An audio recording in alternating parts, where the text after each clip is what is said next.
नमस्कार. पुण्याहून मालवणला जाण्यासाठी विमानसेवा सुरू झाली असं कळलं होतं चिपी एअरपोर्टला. आणि आता मी आज पुण्याहून मालवणला निघालोय, म्हणजे सिंधुदुर्गला. ही विमानसेवा कशी आहे, किफायतशीर आहे का, वेळ वाचतो का,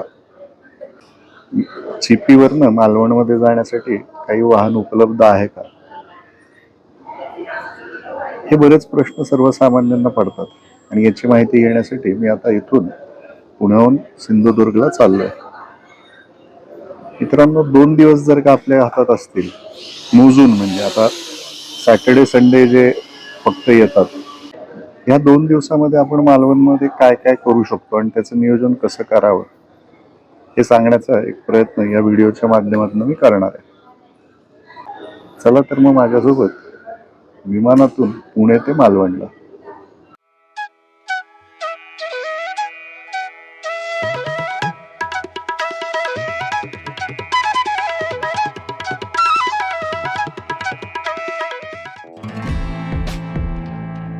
मित्रांनो, 17 फेब्रुवारी 2026 रोजी दुपारी 2 वाजता मी पुणे आंतरराष्ट्रीय विमानतळावरती पोहोचलो.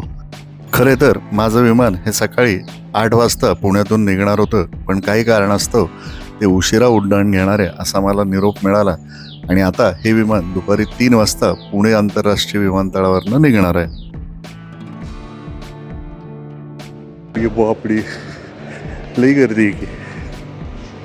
विमान 8 तास उशिरा असल्यामुळं पुढचं नियोजन थोडं कोलमडलं होतं माझं. मी एकूण 3 दिवसांचं नियोजन केलं होतं मालवण ट्रिपसाठी, पण आता मला 2च दिवस मिळणार आहेत आणि या 2 दिवसात मला या 3 दिवसांचं नियोजन उरकायचं आहे. मित्रांनो, पुणे एअरपोर्टवरनं 1 तास 10 मिनिटात आपण पोचतो सिंधुदुर्गला. 8 तास ड्राईव्ह करण्यापेक्षा हे खूप आयडियल आहे असं मला वाटतं. उडान योजनेअंतर्गत स्वस्तातली विमानसेवा आहे ही. 2200-2300 रुपये तिकीट आहे याचं. आणि इथं विमानतळावरती 10 रुपयाची पाण्याची बाटली मिळते, 10 रुपयातली. इतर वेळेस आपण विमानतळावरती ऐकतो 60-70 रुपयाला पाण्याची बाटली. आपण जेव्हा विमानतळात प्रवेश करतो, डाव्या हाताला एक काउंटर आहे, तिथं आपल्याला अशी पाण्याची बाटली 10 रुपयात मिळतं. 10 रुपयात चहा कॉफी पण मिळतो, स्वस्तात आहे. छान आहे आणि तेच आहे, स्वस्तात मिळाल्याचा आनंद आहे.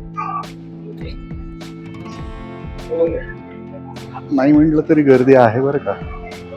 आता मी आलो होतो तेव्हा मोकळं होतं हे सगळं, पण हळूहळू आता गर्दी व्हायला लागली. म्हणजे विमान छोटं आहे, पण या छोट्या विमानात मला वाटतं 50-75 आसनांची याची कॅपॅसिटी असावी.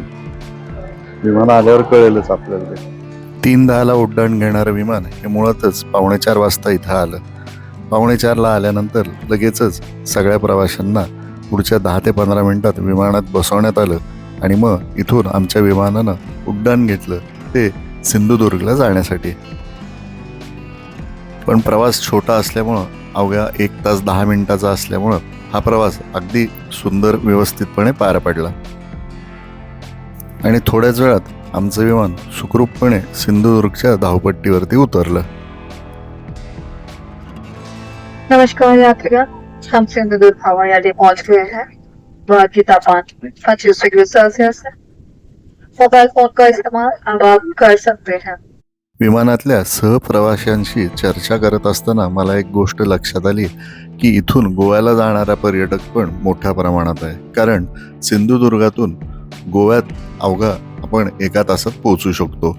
मित्रांनो, विमानतळावरती मला प्रीपेड टॅक्सी सर्व्हिसेसचं एक दरपत्रक पाहायला मिळालं, ज्यामध्ये कोकणासह गोव्यामध्ये जाण्यासाठी गाड्या उपलब्ध होतात याची माहिती देण्यात आली होती. इथून गोव्याला जाण्यासाठी एक बस असते जी प्रति व्यक्ती 300 रुपये याप्रमाणे लोकांना पणजीम किंवा मडगाव इथं सोडते. ती बस देखील समोर लागलेली होती. मंडळी, एक गोष्ट लक्षात ठेवा, सिंधुदुर्गातलं हे चिपी एअरपोर्ट मुख्य शहरापासून साधारण 25 ते 30 किलोमीटर अंतरावरती आहे. इथं आपल्याला शहरात उपलब्ध असलेली ओला उबर सर्व्हिस मिळत नाही.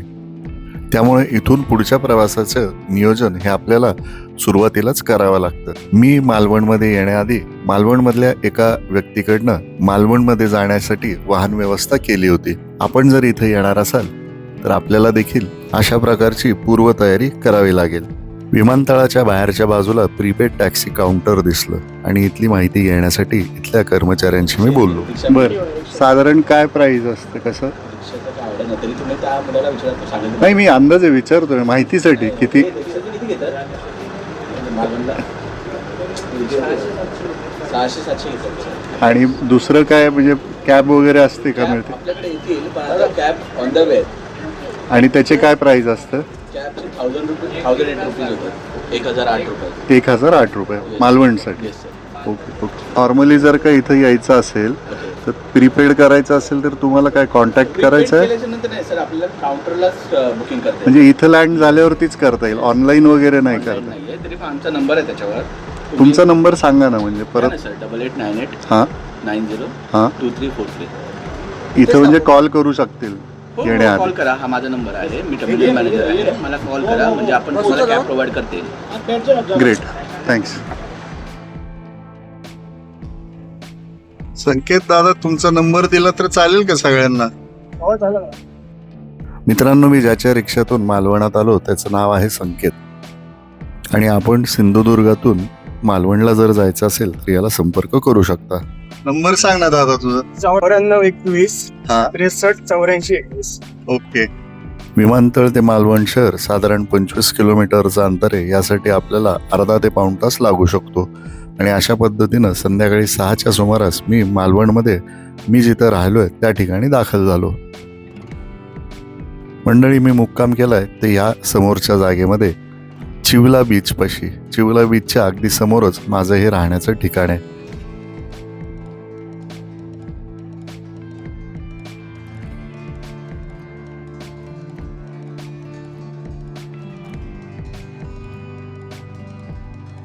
मित्रांनो, अशा पद्धतीनं माझा आता पुणे ते मालवण हा प्रवास समाप्त झालाय. म्हणजे पुण्याहून मालवणला आलोय मी आता. विमान सकाळी 8 वाजता पुण्यातनं निघणार होतं. काही कारणास्तव वेळेत बदल झाला आणि ते दुपारी 3:30 वाजता पुण्यातून निघाले आणि मला यायला आता इथं 6 वाजले. त्यामुळे आजचा दिवस जो मी प्लॅन केला होता तो मिळालाच नाहीये मला. मालवण जे मला 3 दिवसात फिरायचं होतं ते आता मला मुळात 2च दिवस मिळणार आहे. त्यामुळे जे काही नियोजन केलंय ते पुन्हा एकदा रिशफल करतोय आणि बघू, मग सांगतो मी तुम्हाला काय कसं होतंय ते. ठीक आहे, चलो बाय बाय. संध्याकाळी थोडा वेळ बीचवर भटकंती केल्यानंतर रात्री जेवणासाठी मी बाहेर पडलो. मी शाकाहारी असल्यामुळं मला व्हेज हॉटेल शोधणं क्रमप्राप्त होतं आणि असं एक सुंदर हॉटेल मला मिळालं. भूक इतकी लागली की तुम्हाला ते काय काय पदार्थ आहे ते सांगायचं विसरलोय. ही उसळ कसली आहे? मूग, मूग, सोलकढी, वरण. ही खीर आहे का?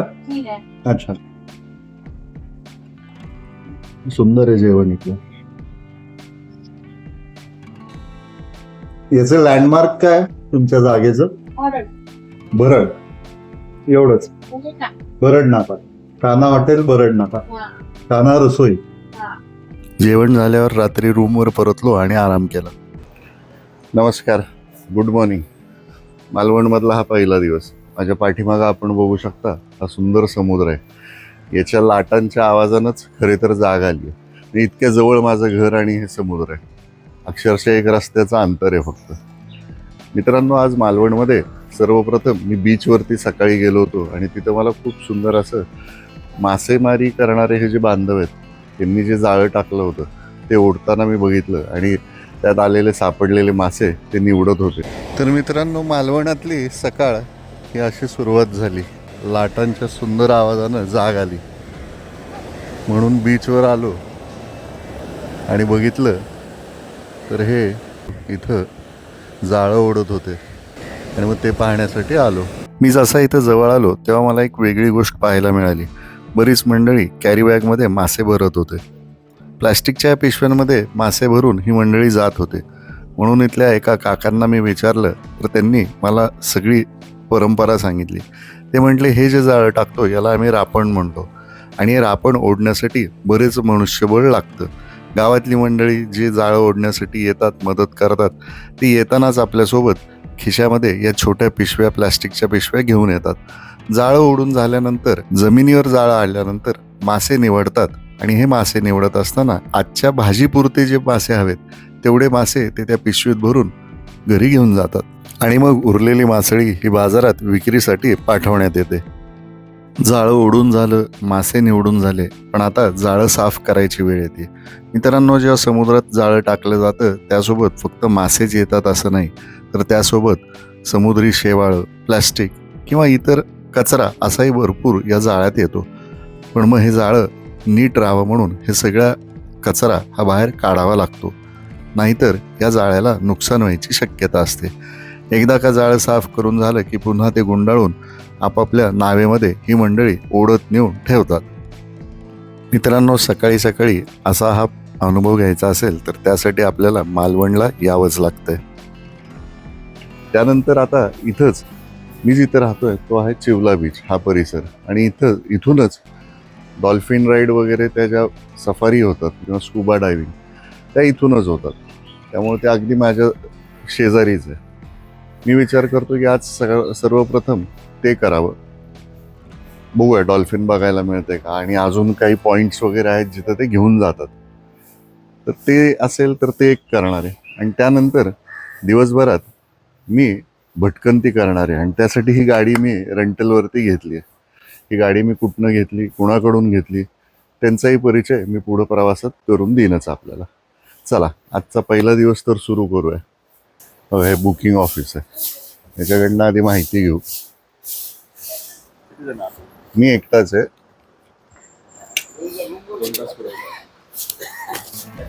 2 तास का? मला त्यांनी सांगितलं की ही डॉल्फिन सफारी 2 तासाची असते आणि यात 5 ते 6 पॉईंट्स आहेत जिथं ते घेऊन जातात. त्यासाठी प्रति व्यक्ती 300 रुपये आपले तिकीट असतं. 300 रुपये भरले, पावती घेतली आणि मग थोड्याच वेळात आमची बोट किनाऱ्यावरती आली. साधारण 20-25 पर्यटक असे आम्ही होतो आणि मग सगळे आम्ही या बोटीत स्वार होऊन समुद्रात डॉल्फिन पाहण्यासाठी निघालो.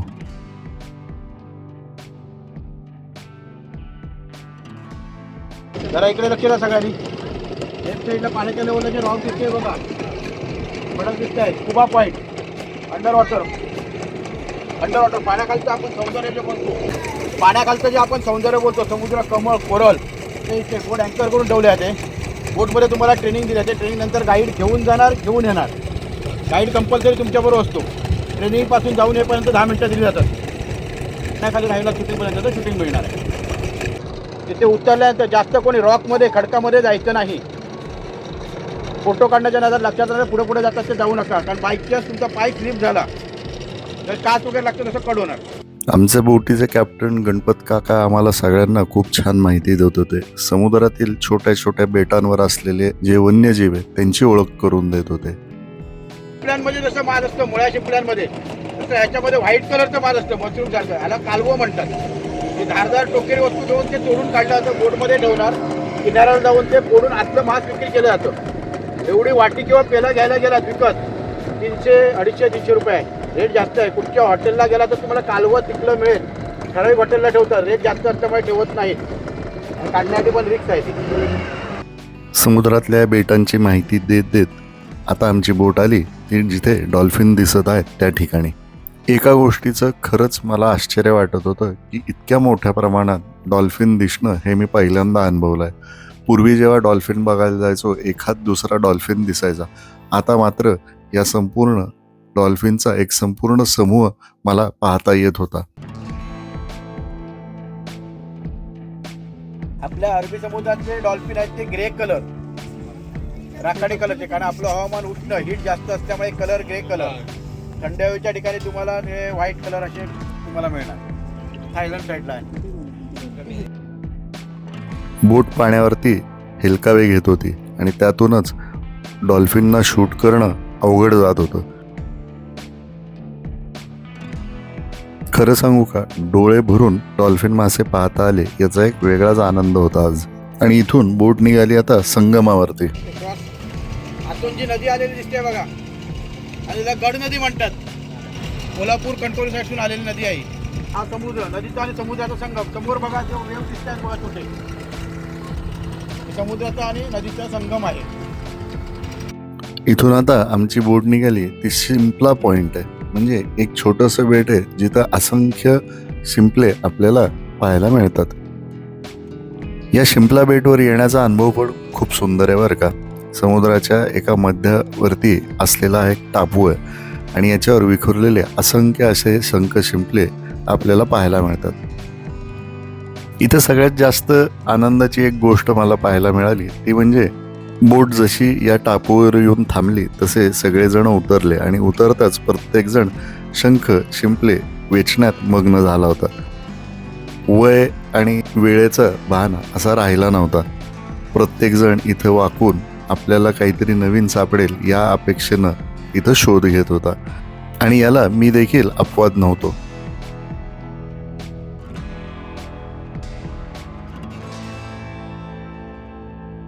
पण बोट इथं 10च मिनिटं थांबते, त्यामुळं 10 मिनिटानंतर आम्ही आता पुढे जायला निघालो. पडलाय सुवर्णकडा. आपण एवढ्या लवकर बाहेर पडत नाही बोटिंगला. थोडं बाय रोड येतं बाय रोड 2-2.5 किलोमीटर आहे.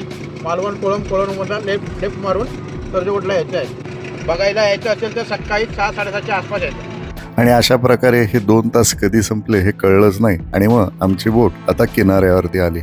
मित्रांनो, हे समोर दिसतंय ते माझं घर आहे.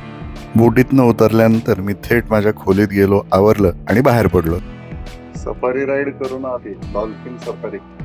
आंघोळ केली, आवरलंय आणि आता ही आपली सफारी घेऊन मालवण भटकंती करूया. मालवण भटकंती. आधी ते सुवर्ण गणेश मंदिर आहे, तिथं जाऊ आपण. मालवणचं मरीन ड्राईव्ह हा चिवला बीचच्या इथं खूप छान छान प्रॉपर्टीज आहेत राहण्यासाठी. हॉटेल्स आहेत, कॅन्टीन्स आहेत, खानावळी आहेत आणि सगळ्या बजेट फ्रेंडली आहेत, जसं ज्यांना हवंय तसं. किल्ला रिसॉर्ट.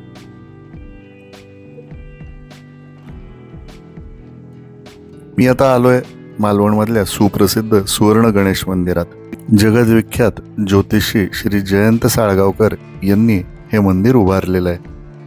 अत्यंत सुंदर असं हे मंदिर आहे आणि या मंदिराच्या गाभाऱ्यात आपल्याला पंचधातूची श्री गणेशाची ही मूर्ती विराजमान दिसते. मित्रांनो, या मंदिराची निर्मिती करत असताना लोकांना याचा लाभ कसा मिळेल याचा खूप बारकाईनं विचार श्री साळगावकर यांनी केलेला आहे. ही जी जागा दिसते, असं म्हणतात इथं उभं राहून किंवा इथं बसून आपण जर का ध्यानधारणा केल्यास आपल्याला आपल्या इच्छा प्राप्तीसाठी मार्ग सापडतो. मंदिराच्या सभामंडपामध्ये वरच्या बाजूला अष्ट गणेशाच्या प्रतिकृती आपल्याला पाहायला मिळतात आणि ह्या अष्ट गणेश हे इथले रक्षक म्हणून मानले गेलेले आहेत. ही पूर्ण सोन्याची नाही आहे, बर पंचधातूची मूर्ती आहे बर. आणि त्याच्यावरती मुलांना चढवतात. सोन्याचा मुला बरोबर तसं चढवलेलं आहे ते. चढवलेलं आहे कारण इथली हवा खाली कुठच्याही धातूवर परिणाम होतो. सोन्यावर काय परिणाम होत नाही. तसं त्याने सोनं म्हणजे पंचधातूच्या सोनं मूर्ती. पवित्र तसं इथलं वातावरण पवित्र, हा त्यांचा उद्देश होता. हा उद्देश होता त्यांचा.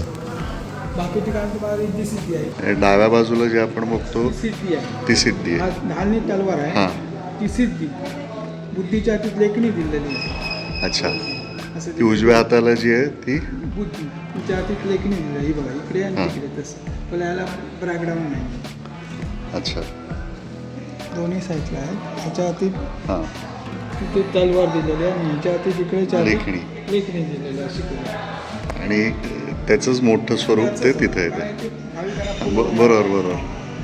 आतमध्ये पण सोडत. मंदिर उघडतं कधी म्हणजे 5:30 5:30. ब्राह्मण बर बर बर दुपारी नैवेद्य असतो बर. पाण्याचा.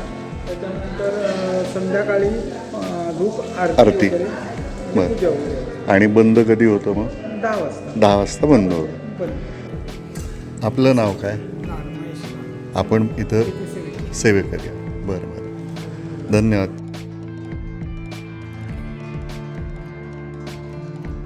मित्रांनो, श्री गणेशाचं दर्शन घेऊन आता मी इथून बाहेर पडतोय. दुपारचे 12:30 होत आले होते. रणरणतं ऊन होतं. पण सगळ्यात महत्त्वाचं जे इथलं ठिकाण आहे, ज्यासाठी खरं तर मी इथं आलो आहे, त्या ठिकाणी मी जाण्यासाठी निघालो. मित्रांनो, हे आहे राजकोट.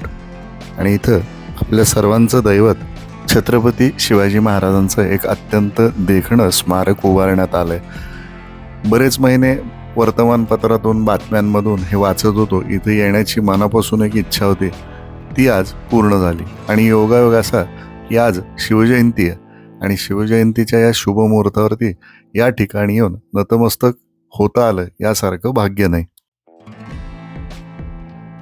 मालवणमधील राजकोट किल्ल्यावर छत्रपती शिवाजी महाराजांचा भव्य पुतळा 19 मे 2025 रोजी याचं अनावरण करण्यात आलं. हा पुतळा 91 फूट उंचीचा असून जगप्रसिद्ध शिल्पकार श्री रामसुतार यांनी तो तयार केला आहे. कास्य धातूपासून हा संपूर्ण पुतळा तयार करण्यात आलेला आहे. मित्रांनो, याच स्थानावरती उभं राहून आपण अरबी समुद्रामध्ये दिसणारा सुंदर असा सिंधुदुर्ग किल्ला देखील पाहू शकतो.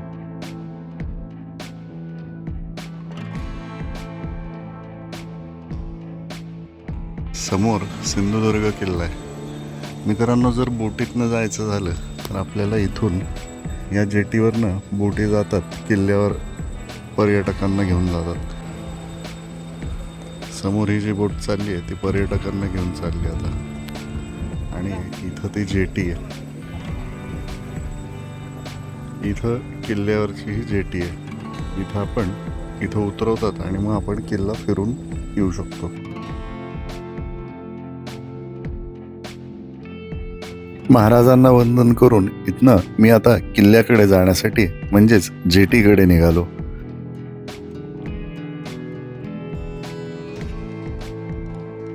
थोड्याच वेळात मी जेटीवर आलो. इथून सिंधुदुर्ग किल्ल्यावर जाण्यासाठी बोटनं आपल्याला जावं लागतं आणि त्यासाठी 100 रुपये प्रति व्यक्ती असं तिकीट आकारण्यात येतं.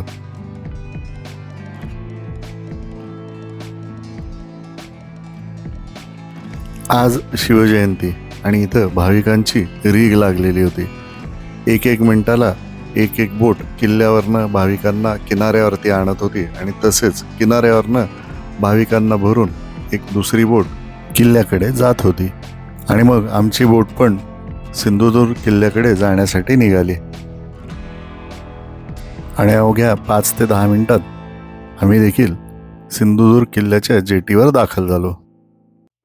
जेटी ते किल्ल्याचं प्रवेशद्वार हे अंतर साधारण 250-300 मीटर असेल. रणरणत्या उन्हात जर का आपल्यासोबत वयस्कर मंडळी असतील तर याची आपण तेवढी दक्षता घ्यावी.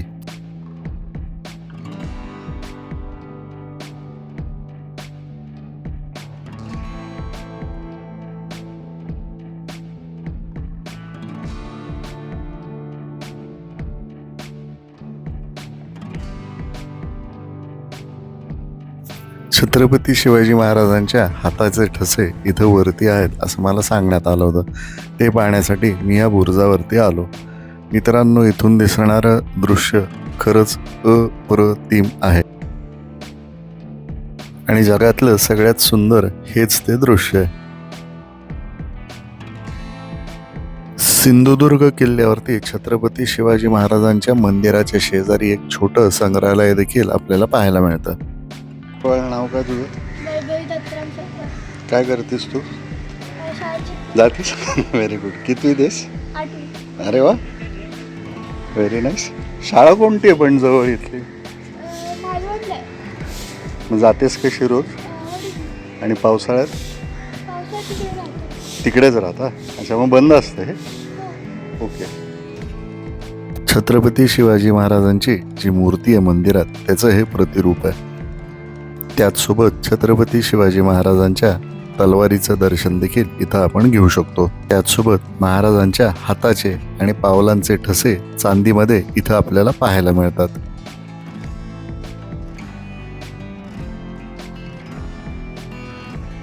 आता इथं लोक म्हणजे वस्ती किती आहे इथं? 18 कुटुंब आहेत. 18 कुटुंबांमध्ये 50-60 लोकांची वस्ती आहे सध्या, स्थानिक लोक. बाकी सगळे मुंबईला असतात नोकरीनिमित्त.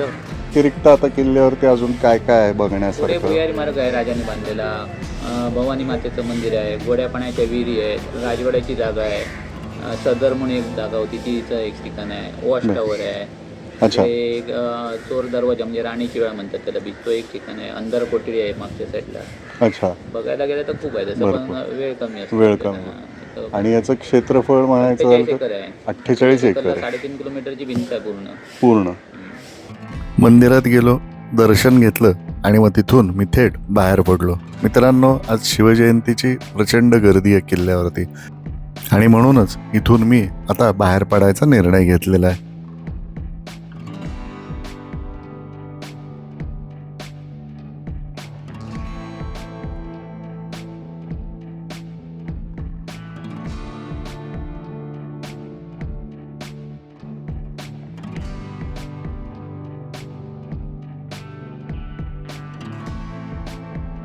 इथं कुठं किल्ल्यावर कुठं?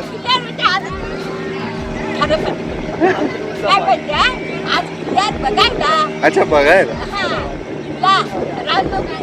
बर, कोण कोण आलंय? एकटे झालंय? बर.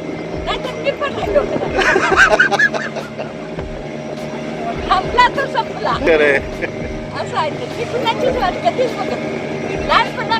घरी काय सांगितलंय? घराकडे काय सांगितलंय? होय, काय म्हणाली? करू नको. सगळ्या सूचना दिल्या का? ये. तर मित्रांनो, असा होता मालवणमधला माझा आजचा हा दिवस. पुणे ते मालवण केलेला विमान प्रवास आणि त्यानंतर आज दिवसभरात मालवणमध्ये मी ज्या ज्या ठिकाणी जाऊ शकलो ते मी आपल्याला दाखवण्याचा एक प्रामाणिक प्रयत्न केला आहे. मंडळी, आपल्याला जर मी ही दिलेली माहिती आवडली असेल तर माझ्या या चॅनलला लाईक करा, शेअर करा, सबस्क्राईब करा आणि उद्याच्या भागात आपण मालवणच्या अजून एका अनोख्या ठिकाणी जाणार आहोत. तोपर्यंत सुखी राहा, आनंदी राहा. धन्यवाद.